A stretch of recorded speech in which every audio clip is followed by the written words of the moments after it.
Welcome to another episode of SummitCast. This week, we're going to be talking with our friend Samuel about solutions to racism in America.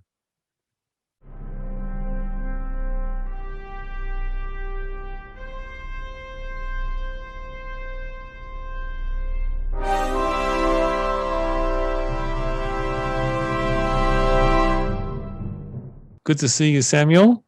Thanks for joining the show. And, I grew up in Australia where, racism is an issue, but it's really different from what you have in America. And I don't really, even though I've lived here for a long time, I still don't really get the racism issue in America and the black-white conflict. So could you kind of tell me what it's like from your perspective and, what I need to know about that? What would be useful to know?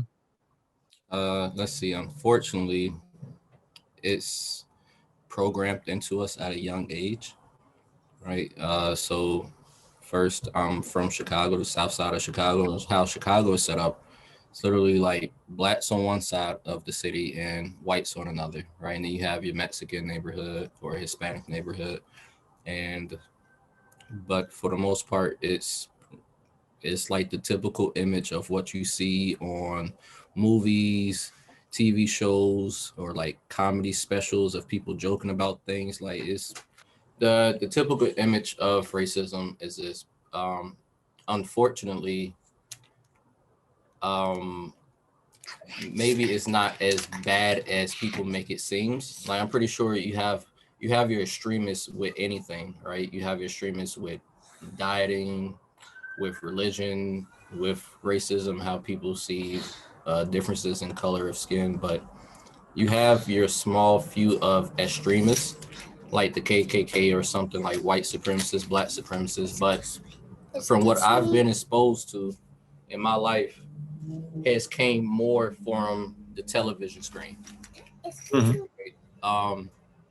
Now I have been in situations to where I get discriminated against, prejudice, walk into the store and I get followed around, right? Or maybe walking down the street and a white lady like clutch her purse, when she see me or something. Like it's like these are things that you see and hear about on Comedy Central and stand-up comedy, but this stuff is actually real. And the only, from my perspective, is because of TV, right? Because of school, the education system, right? We're 5, 6 years old learning about slavery and black versus white, right? If you turn on the news, what do you see? Black man or white man.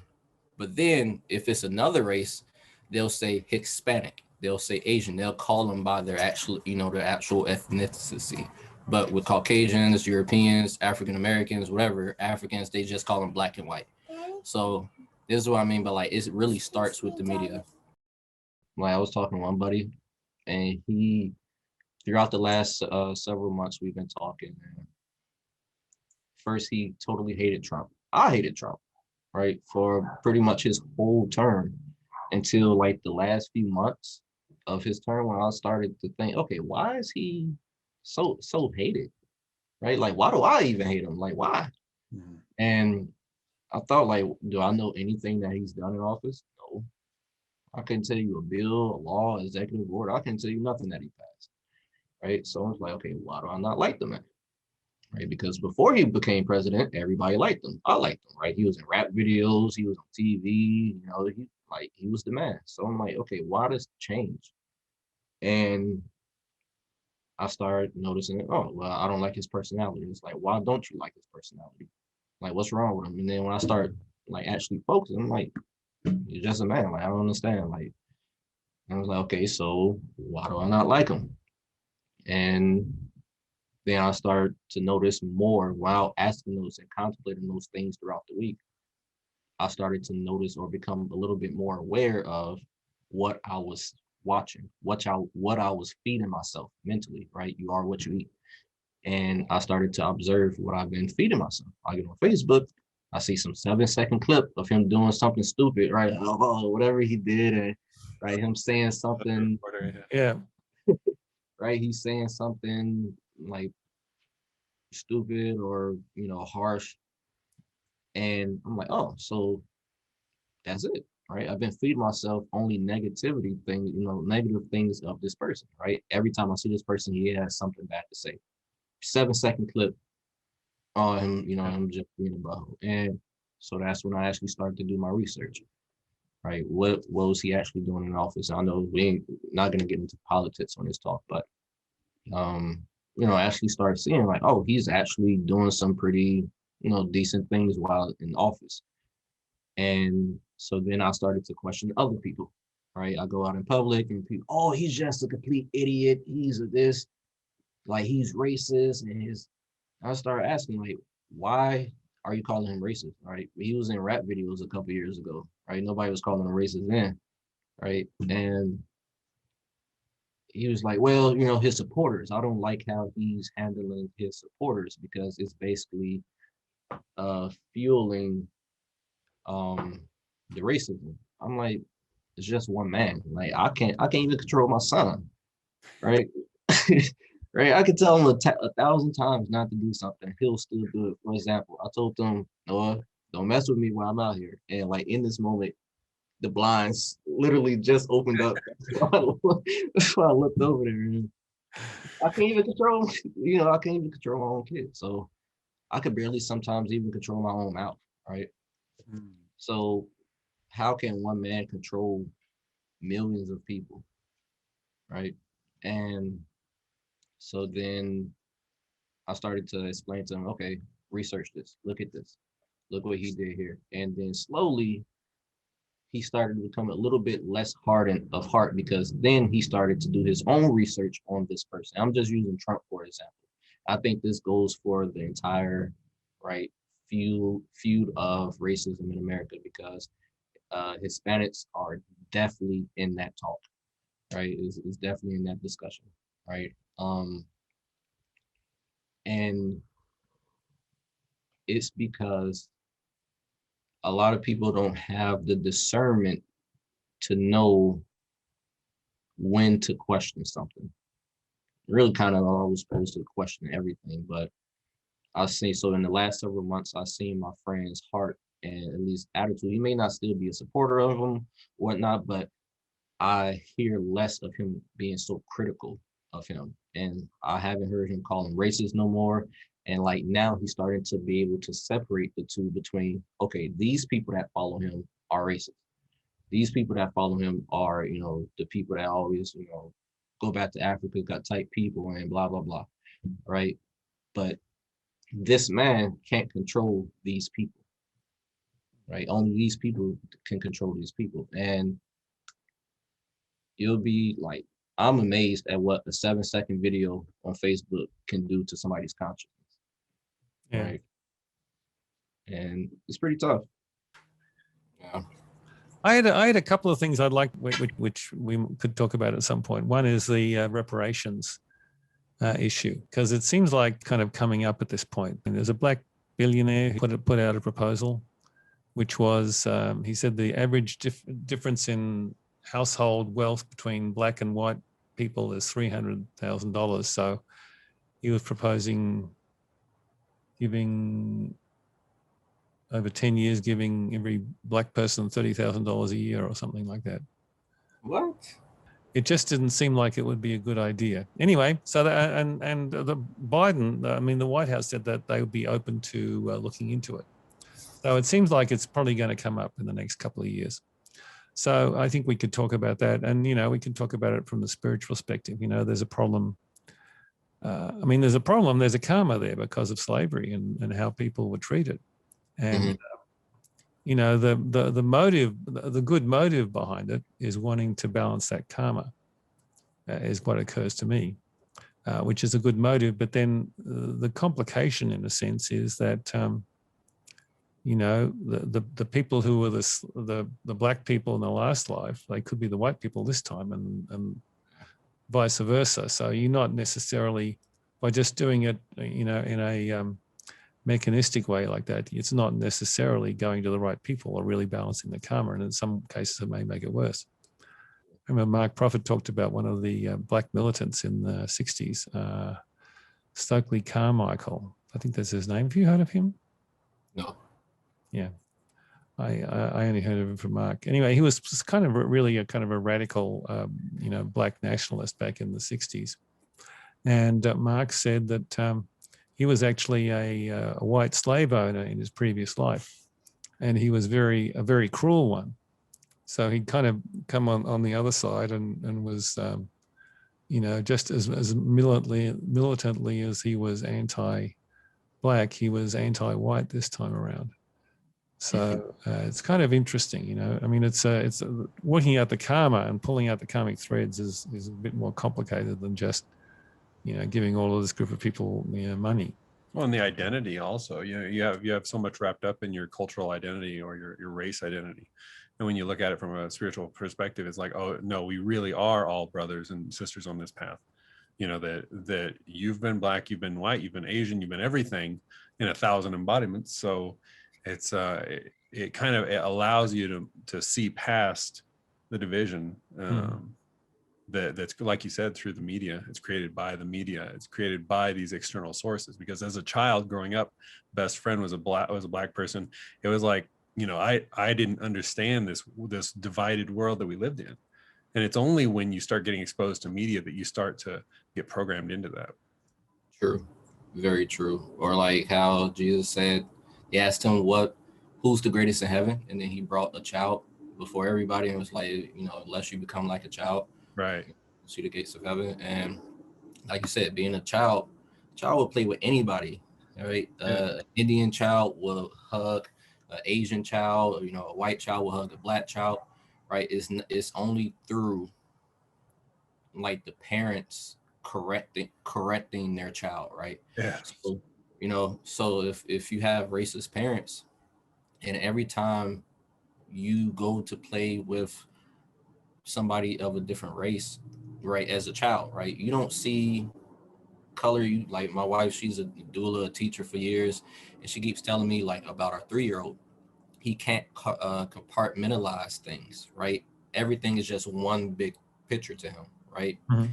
And so the child starts to catch up and pick up on, okay, every time I want to play with somebody that looks different from me, mommy or daddy yells at me, mommy and daddy gives me a talk, or something happens, right? And then it's enforced with television, right?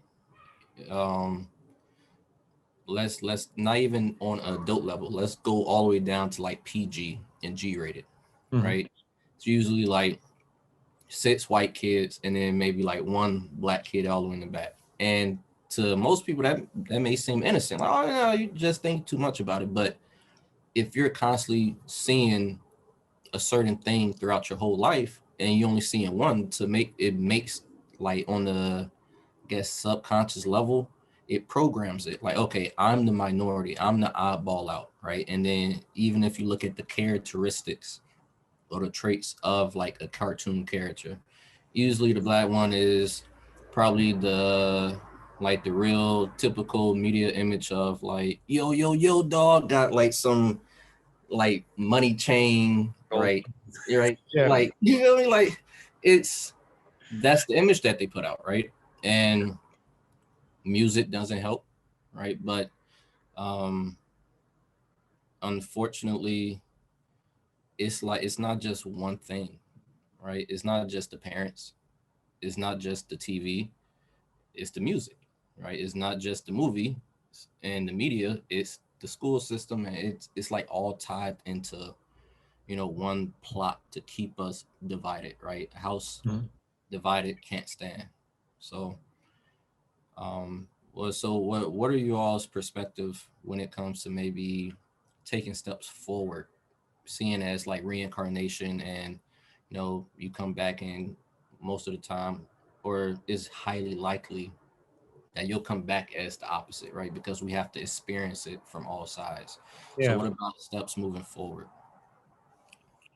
I don't know. I mean, that's what people are doing now with this kind of, critical race theory and the anti-racism and all of the books and the training programs they do corporate levels. But they just don't seem to me to be actually getting at the fundamental problem, and that they're more accentuating racial divisions rather than helping to bring people together. Mm-hmm. I read a book about how to multiracial church congregations, how to help that happen. And it was I got it halfway through, and like in early one chapter they said, if you treat people differently based on the race, then that's evidence of racism. And then like 2 chapters later they say, if you treat everyone the same regardless of their race, that's evidence of racism. Minute. And because you weren't sensitive to the racial differences, so they were really emphasizing that there's differences between the different races, and that to me doesn't seem to help. So I don't really know what the solution is. I kind of know one-on-one, you're just friends with people and you treat everyone the same. But then, is there a more systemic solution, or is it just, individual people doing the right thing? And I don't really have an answer to that. True. What do you think? I think that the saying "forgive and forget" has to be key. Because I can't tell you how many of my friends on my social media are always sharing pictures of slavery, and it's like none of you were slaves, right? Like, why do you keep sharing this stuff, right? And we know through the alchemy of life, you are what you put your attention on, right? And I know some may argue that some of this stuff has happened within our grandparents' life, right? Our grandparents are the ones you see on like the black and white photos getting chased down, right? In the whites only, what restrooms or whatnot. But if you look back through history, how does change always happens, right? A problem that was 6,000 years ago is no longer a problem now. Why? Because people stop talking about it. Nobody cares about it no more. It's done. It's over with. It's like past life karma, right? Mm-hmm. We may have it deep in our subconscious mind, but it's not at at our foremost awareness. So we don't even care about past life, traumas and stuff in that situation where this person did me wrong. So I think forgive and forget and move on, because that's the only way. And I think that with how the world is changing and the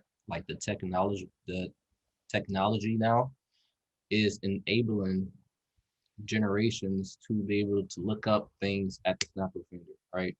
Literally a phone, a computer, a dictionary, everything in our pockets now, right? And if you notice, maybe 70 years ago, 50 years ago, someone walking around with blue hair, boots this thick, right, and all black and chains and tattoos, and that would be like, what the heck is that? But now that's normal, right? Because things are starting to fade out. It's becoming a new era. So a lot more interracial couples. All right. You got Tinder. You could hook up with anybody in the world. Facebook, hook up with anybody in the world, right? So I think there's, once again, extremists to both, right? Because we know about freedom, right? Saint Germain's mission with freedom, bringing in the golden age. America is like the head of freedom's the I am race. And so I think the balance can be made as far as removing racism from our consciousness by not focusing on it, by looking at everybody as, if you're not spiritual, just as a human being, as a soul. Hey, my son. Not ignore. I think the critics would say you run the risk of ignoring racism that may still be going on. What's the fine line between forgive and forget and bringing up issues that are current? What type of issues are current? I don't know. That's what I'm saying. I think lots of people believe that there's lots of acts of racism in the modern era. So how do you, not slaves, but like that's gone. We got rid of that version of racism. Yeah, exactly. We did. There's still places that haven't done that, but how do you shed light on things that may be happening, which is kind of out of my experience. I feel like I haven't been racist towards people, and I haven't really experienced racism directly. I get fat shaming. People look at this big belly and they're like,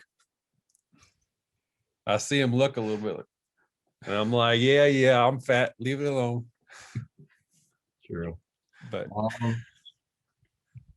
so the only thing I could think about that comes to mind, at least right now in this moment, is I believe you mentioned about like the pay, right? The economic standards, how even men and women, right? Men and women get paid different on average, right? Same job,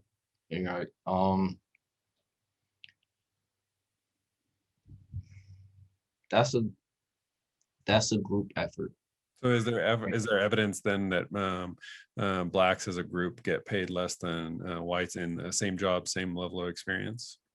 There has been studies, yes, that actually prove it. Countless studies throughout the years. I was hearing about that when I was a kid. Oh, black people get paid more, and then they show a chart. And from what we know now about the internet, you never know if it's true or not. And like, if somebody actually did a study, or they just type in, "We did a study," right? And they study was Facebook memes or something, So, I actually read an interesting study about the salary thing, and this was by a human resources company, and they were trying to prove that there was a pay gap based on race, but they were also kind of going at it somewhat honestly, and they were looking at all the different factors. And one factor, for example, is less STEM fields, engineering and so on. Those fields tend to pay higher, and less black people go into those fields. So when they took out kind of all the factors which were, within the control of the individual, the pay gap went from, something like 18% down to 1% between black and white. They were saying, look, yeah, there's still a pay gap, but it was ending up very small. And a lot of the things were, things that could be addressed on an individual level. If an individual black person wanted to get more money, go to an engineering rather than than an arts degree, or or a critical race studies degree, something like that. I hear those guys make a lot of money though, so maybe that's a good field to go. I may have to check that one out. There you go. There's racism everywhere, and I'll tell you about it. Just pay me $10,000. Yeah. Now I'll tell you that with my experience, I have been direct a victim of racism, more so in my own community, right, in the African American community. And right, when I'm young, right, it's a thing to make fun of each other, right, roasting, and right. So not only is on an ethnicity scale, right, black versus white, Mexican versus this, that, it's light skin versus dark skin within our own community, right? And it's the most like, I don't understand it. I never understood it. Like, we are all literally African descendants. Why are we talking about light versus black, right? Light skin versus dark skin. So, right, never got called a nigga in my life by a white person. But guess who do call me nigga, right? My own friends, my brother, or my sister, blah blah blah. But when did I experience this? As a child, right? Go to elementary school, and what people doing? Oh, you dark, right? Or they'll tell a light-skinned girl, oh, you white. Oh, you too white. You ain't black. This is in our own communities, right? We are our own struggles and everything. And so even indirect racism, or systematically plant things, you go to lower class areas, and not just black neighborhoods, or what would be considered dominantly black.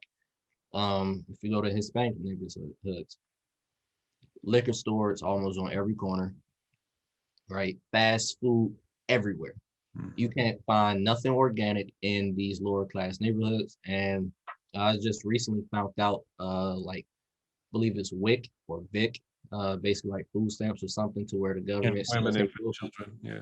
Yeah. It's saying, hey, we'll give you X amount of money to pay for food, but you can only choose from these items, right? But then when you look at those items, it's crap. Yeah. It's pure crap food. Like, Those.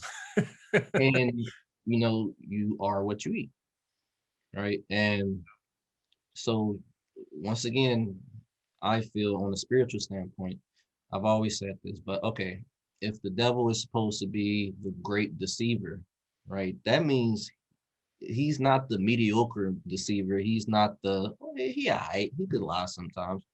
The great deceiver, right, is you could deceive multitudes and multitudes of people, if not the whole world, right? And I would contemplate this, like, if I was him, how would I like trick somebody?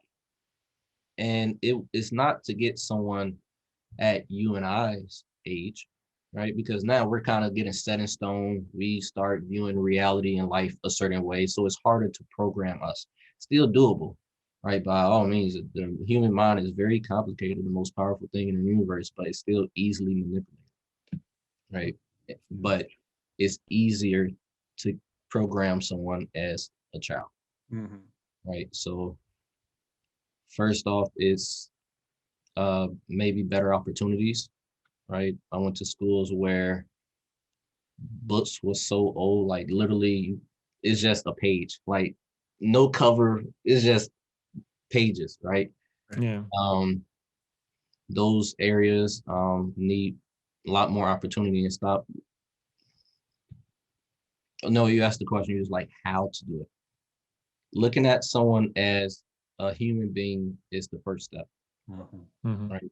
Because the government is the one who has the most authority. We, the people, have the most authority over the government, but we know the government has the most resources, right? Yeah. So providing better opportunities.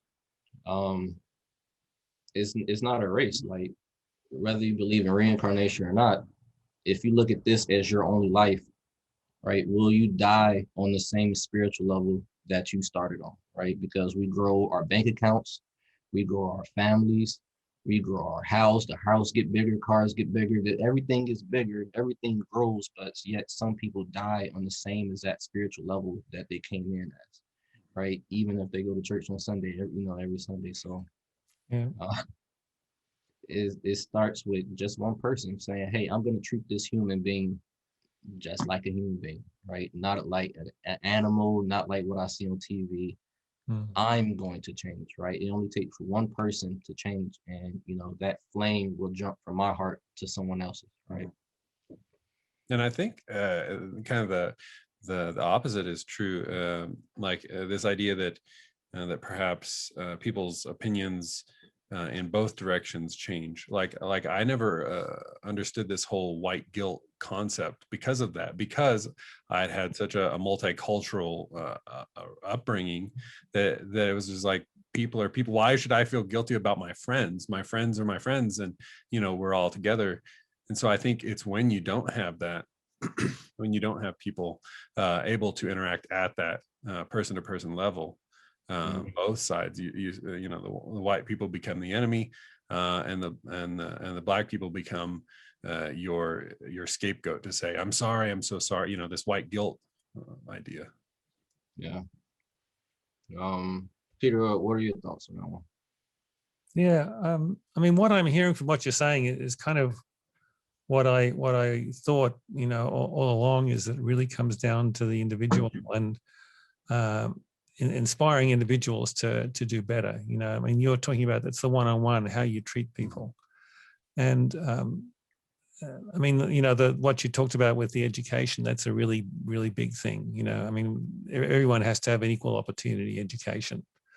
I think everyone could agree on that. That's something which, is a systemic thing which could be addressed. But I think, I mean, the thing that really inspires me is the Martin Luther King speech, I Have a Dream. I mean, it's very inspiring. He says, I have a dream where everyone is treated based on the quality of their character rather than the color of their skin.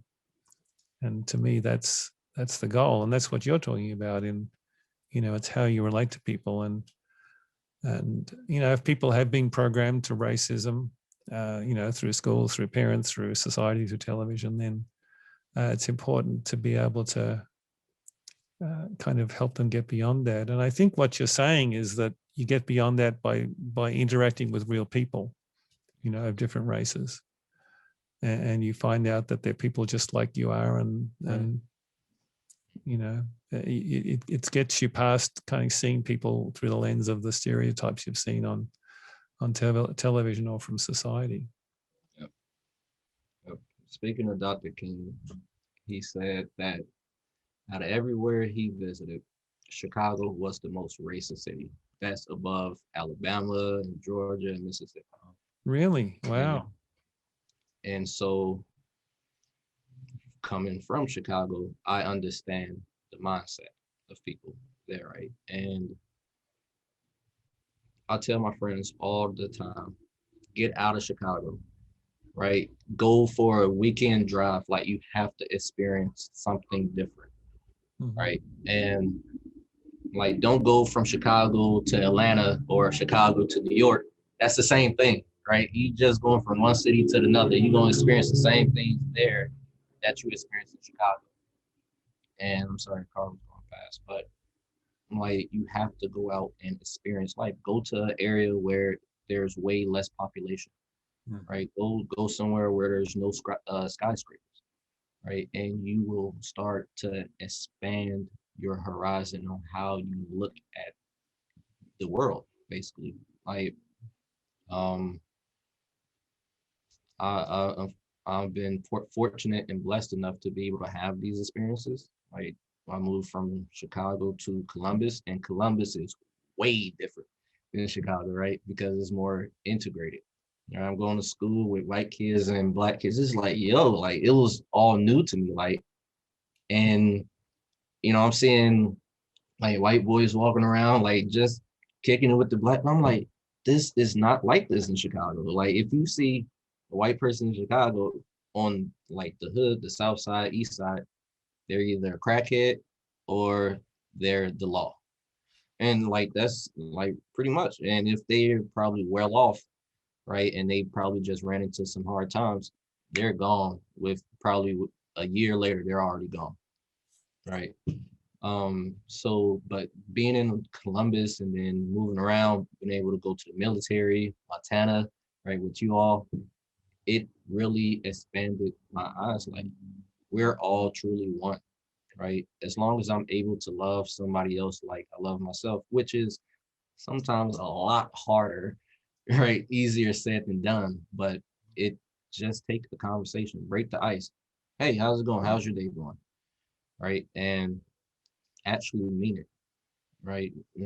Because that's what the American thing. Hey, how's it going? Oh, good. How about yourself? All right, good. Living a dream. And right. And then you off about your day, right? But you could really be having a crappy day, headache, anything, right? But it's just a generic answer. I'm good. How about yourself?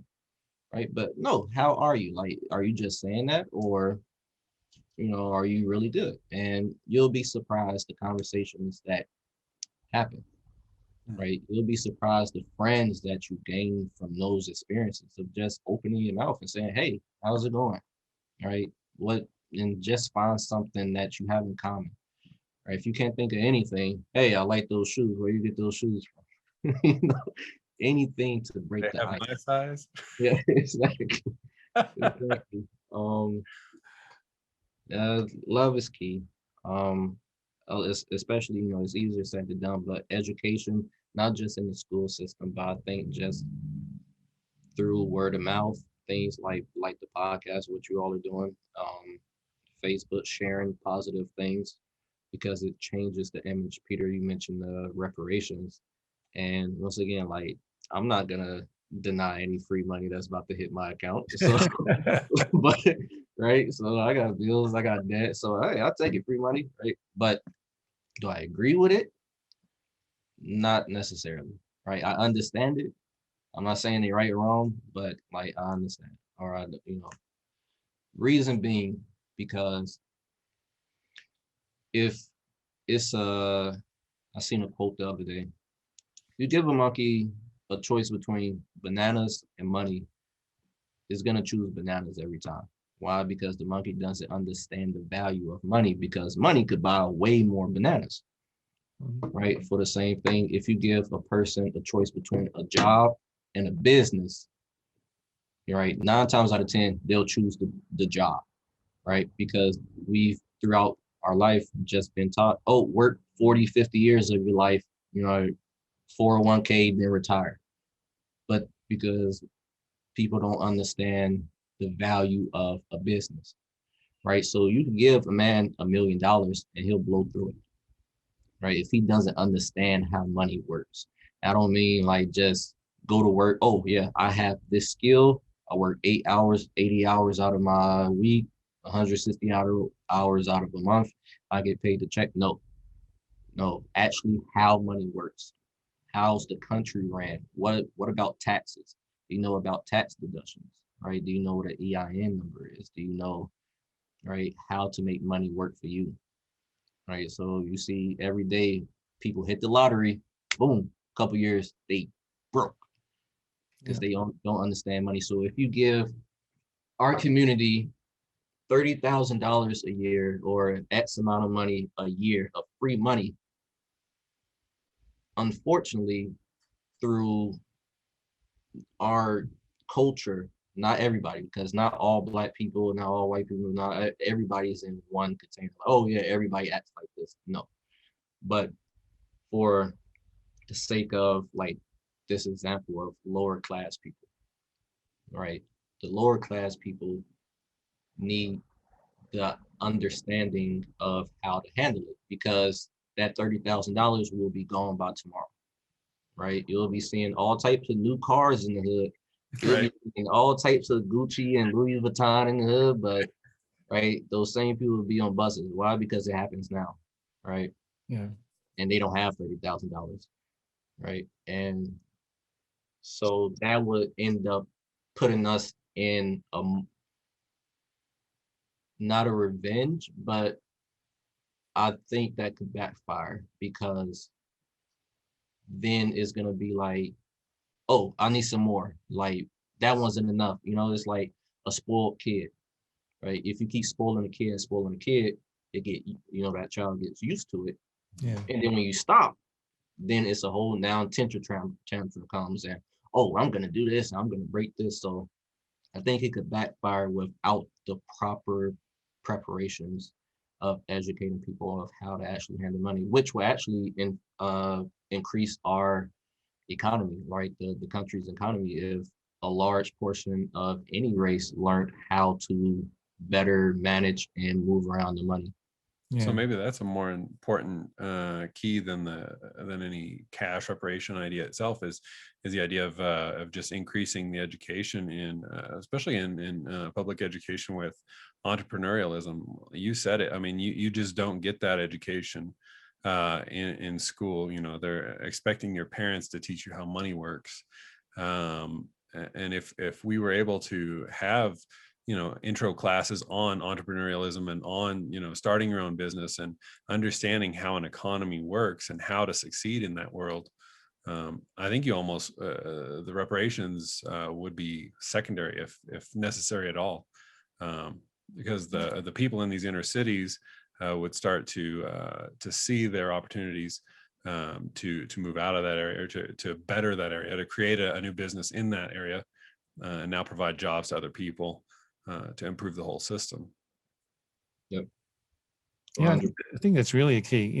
If looking back at me when I was, in my early 20s or something, if someone had given me $30,000 a year, and I would have been very happy. Yeah. I would have just hung out on the beach and play guitar, and and just done good vibes.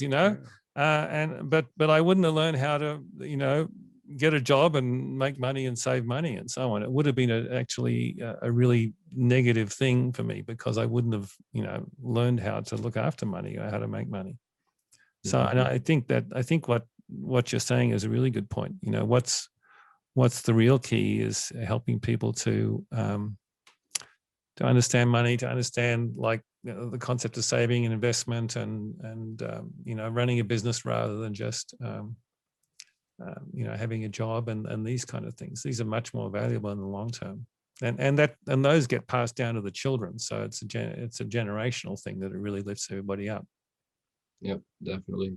And I would say that I have some friends in New York, and I was talking to them the other day, and I always hear about the Jews. The Jews run everything. The Jews this, the Jews that. It's like, and this is, once again, this is only for movies, right? If I've never seen this in movies, I would have had no idea. So I asked him the other day, like, is that real? Like, what's up with the Jews over there? And he was like, yeah, bro, they run everything. Like they got everything. And like he was explaining to me how it is, and like how they teach their kids how to make money and how to run a business, and they have something to actually pass down, right? We've had throughout American history, Black Wall Street, where there was actually a town where it was a thriving Wall Street, right, of that time, a modern day Wall Street of that time, in a dominantly Black neighborhood, right, Black community. And they believe it was the law. So police, townsmen, judges, everybody, they bombed the town, right, from the racism, right, white versus Black, completely bombed it. So one will argue, well, every time we do try to do something positive and build ourselves up, you always kick us, and you know, and always tear something down when we're trying to build it. So that's where the oppression comes in. And that one, once again, I feel is through one experience and taking the pride down, right? Kicking your pride to the side, like, look, this is a man just like I'm a man, right? I went through boot camp, Navy boot camp, and one of the guys that I was partners with, I guess he was from a small town, country, so Black population probably zero, right? And so where I remember him saying, like, I've never met people of different races before, like that. You know, boot camp came and gone now, like, we're at the end of it. And he was talking, he was like, um, I've never had a chance to, meet and talk with anybody outside of my race, but I've had some experiences now where, I've spoke with someone and really got to know them, and I really kind of feel bad for how I was brought up, right? And I was just assuming that he was talking about me because we was partners, so we always had to talk, right? We was always together, and we always had to talk, and that touched me, right? Whether he was talking about me or not, it still touched me because it's like I didn't even do nothing, right? I was just myself, and you'll be amazed at the people who watches you, right? A couple of years ago, I started going through like the spiritual seeking stage. And so I started posting everything on Facebook, right? Not knowing that I'm about to get looked at as a crazy, like, oh, he's one of them people, right? Oh, so I started posting anything and everything on Facebook, chakras, meditation, positive quotes, you name it, right? This is a lot different from what I was previously posting, right? Total opposite end of the spectrum, right? And this was what, 3-4 years ago I started doing this. Just last month, 2 months ago, someone messaged me, an old friend that I haven't spoken to since high school, like maybe freshman year in high school, back in Chicago. So it's been over 10 years haven't spoken with this dude. And he just messaged me on Facebook one day. He was like, yo, I really want to thank you. It's like, because you start posting things about learn how to get out of like the mass consciousness, and learn how to ascend and learn about your chakras. And he was like, and I always looked at your post and I started applying it for my own life. And I really do want to thank you because it has truly changed my whole life, right? And but if you look at my post, I think couple years ago, I will see him like a post here and there, right? But no comments, no conversations. I would have never known, right? So you'll be surprised about who actually looks up to you, right? And as light bearers, right? And for whoever's watching this video, light bearers, light workers, right? Star seeds, or the new age, all the new age language. If you know you have the light of God within you, light of the universe, the light of your source within you, people look up to you, right? People look up to us and they're watching our move, right? And we have to be leaders. And being a leader, from all honesty, from my perspective, sometimes it sucks, right? Because of the sacrifice, right? The sacrifice, the responsibility, and and kind of like the resistance to your destiny. Like, oh, just a little bit longer. Can I just have my life a little bit before I get started with my mission? But you'll be surprised and about how you influence the world and people around you. Because all it takes is you listening to your heart and shedding those layers of hardness of heart to actually make a better world around you. Yep. That transcends your race, transcends everything. Mm-hmm. That's a universal principle. Every time. Yeah. Thank you, Samuel. That was really very inspiring for me. Yeah, definitely. So I think let's wrap up there. Okay. And we'll see you on our next episode of SummitCast. Love, peace, and hair grease.